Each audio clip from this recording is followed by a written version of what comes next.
Hello Invaders and Invaders fans.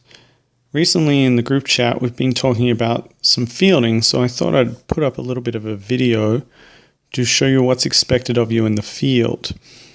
Now a lot of people find fielding to be the boring part of cricket, but I find that unusual as the majority of your time spent playing cricket will be in the field. So if you enjoy playing cricket, you should enjoy fielding. One of the reasons that people find themselves to be bored playing in the field is that they feel like they have nothing to do if the ball doesn't go anywhere near them. So I thought I'd show you guys how when a ball is hit anywhere in the field, really, every single player should still have something to do. So let's take a look at our current field here. If I number each player here, you'll see that we have a bowler as number 1, keeper 2, first slip, gully, point, cover, short cover, mid-off, mid-on, short mid-wicket, and a square leg in numerical order. Now let's say, for example, someone were to hit the ball to deep mid-wicket, as shown here, or cow corner. Now in this position, they've managed to get it over the infield, for example. The first question is who chases after the ball. Now number 11 here, square leg, they should definitely be chasing after the ball as they are relatively close, but so should mid-on. And this is an important aspect as you should always have 2 people chasing after a deep ball for a couple of reasons. Number 1, what if they need to slide and throw it back? But what if they also trip and fall or maybe roll their ankle or something like that heading towards the ball? You also basically just may be faster and may get there first. So square leg and mid-on should definitely both be chasing that ball. 2 people to any deep ball. So now we have a situation like this. 9 and 11 are out to the boundary collecting the ball. So what should our other players do? The nearest one there, the short mid-wicket, that's an interesting one. So what happens if they pick up the ball, but they haven't quite got the strength in their arm to throw it all the way back to the bowler or the keeper?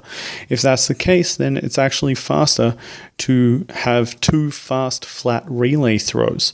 So the short mid-wicket, number 10 there, should move to about halfway to collect a relay throw and get it back in. Now the next 2 people moving should be fairly obvious. The bowler should be taking the stumps at the bowler's end and the keeper should be taking the stumps at the keeper's end. But that leaves everyone on the opposite side of the ball here, the offside. The question becomes, what should they be doing? So here we have the fielding situation, bowler and keeper at the stumps, short mid-wicket ready to take the relay throw, and either mid-on or square leg about to throw the ball in.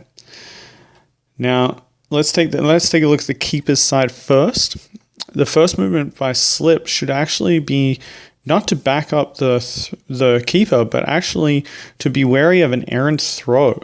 What if the player throwing the ball ends up throwing it well wide of the keeper? So the slip can move as kind of a secondary position to catch the ball like the keeper is in, but much wider of the stumps.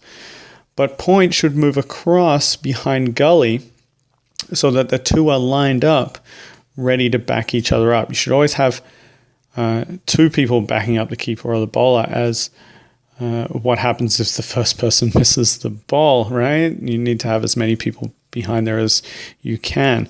You want a little bit of space between each player to ensure that you can see the ball. If it goes between someone's legs or something, you have enough time to react to it. So let's take a look at the bowler's end. Same thing should happen on this side, basically.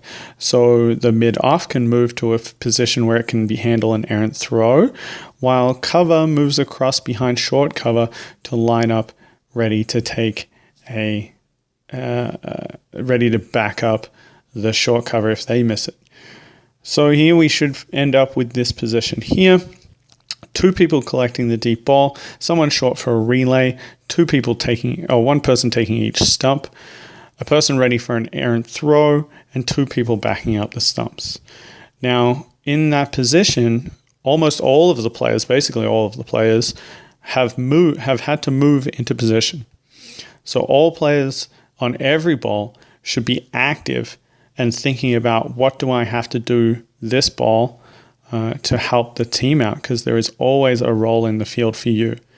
Personally, I find if I think of each ball as what am I going to have to do on this particular ball, how do I react to where the ball was hit, it keeps me engaged, keeps me interested. A lot of people say that they play cricket for fitness. Well, if I'm moving every ball, I'm more likely to be working on my fitness. So it just generally makes fielding more enjoyable for me if I am focused on the fact that every ball I have a job, every ball I should be doing something. So what is it that I have to do and how can I get there? So this covers one ball. I'm happy to give up some more examples in the future. If you think of any and you want to ask any questions, feel free to do so. Please like and subscribe to the video. But yeah, go Invaders.